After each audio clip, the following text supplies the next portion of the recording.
সনাতন সনাতন বলে বলে এত গরিব হকারদের পেটে লাথি পড়বে আমরা জীবনে বুঝতে পারি। আজকে এত বড় বড় যখন শপিং মল এখানে হচ্ছে, হকারদের কি অসুবিধা? গরিবদেরকে মারছে, বড় লোকদের পকেট ভরছে। সরকার এসে ভালো হবে, কিন্তু এখন আমাদের পেটে লাথি মারছে। আমরা পরিবর্তন চাইছি, এরকম চাইনি আমরা। সিপিএম সরকার গেছে, টিএমসি সরকার গেছে, এত অত্যাচার আমরা হইনি। শপিং মল বানাতে পারছেন, তার জন্য যদি প্যাসেঞ্জারের কোনো অসুবিধা না হয়, তাহলে হকারের একটা 3 ফুট জায়গা নেই, কিসের অসুবিধা? আমাদের পেটের বাঁধ মেরে দিচ্ছে না, শুধু পুরো পশ্চিমবঙ্গের মেরে দিচ্ছে। আজকে আমি বেকার হয়ে ঘরে বসে আছি, কালকে আমার বাড়ির মেয়েটা, বাড়ির বাচ্চাটা কি খাবে, আমার সেই চিন্তা করে রাতে ঘুম হচ্ছে না। ভোট নেবেন আর জিতবেন, আর গরিবদের বাঙালিদের শুধু দেবেন লাথি। বড় বড় ধরুন জুতোর দোকান আছে, কাপড়ের দোকান আছে, বাজার কলকাতা আছে, তাহলে এরা বৈধ, এদের কাছে অর্থ আছে বলে এরা বৈধ। আমরা গরিব মানুষ, আমরা খেতে পাই না, আমরা অবৈধ। তাহলে সরকারকে ভোট দিয়ে আমাদের এই উপকার হলো।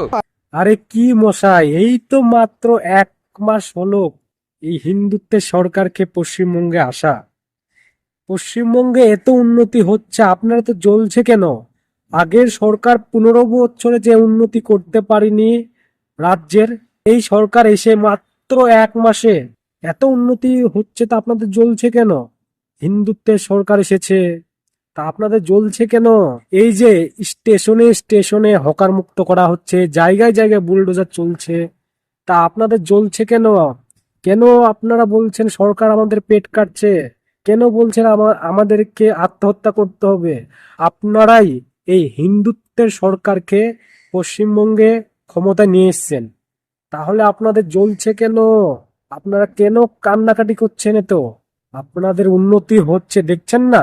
এত উন্নতি হয়েছে যে আপনারা রাস্তায় চলে এসছেন। আপনারা তো মুসলমানদেরকে টাইট করার জন্য এই সরকারকে নিয়ে এসছেন, হিন্দুত্বের সরকারকে। কিন্তু এখন দেখছি বিপদে মুসলিমরা নাই, বিপদে হিন্দুরা। কারণ যে উন্নতি হচ্ছে, সেই উন্নতি এমন হচ্ছে যে হিন্দুরা রাস্তায় বেরিয়ে আন্দোলন করছে, মিছিল করছে। আমি তো একটা মুসলমানকে দেখলাম না যে এই সরকারের বিরুদ্ধে আন্দোলন করছে, মিছিল করছে। তাহলে আপনারা হিন্দু হয়ে এরকম করছেন কেন? এই সরকারের বিরুদ্ধে হচ্ছে তো উন্নতি, উন্নতি হতে দিন। আর 5 বছর কেন, 50 বছর এইভাবে আপনাদের উন্নতি করবে। এই হিন্দুত্বের সরকারের উন্নতিকে উপভোগ করুন, ঠিক আছে?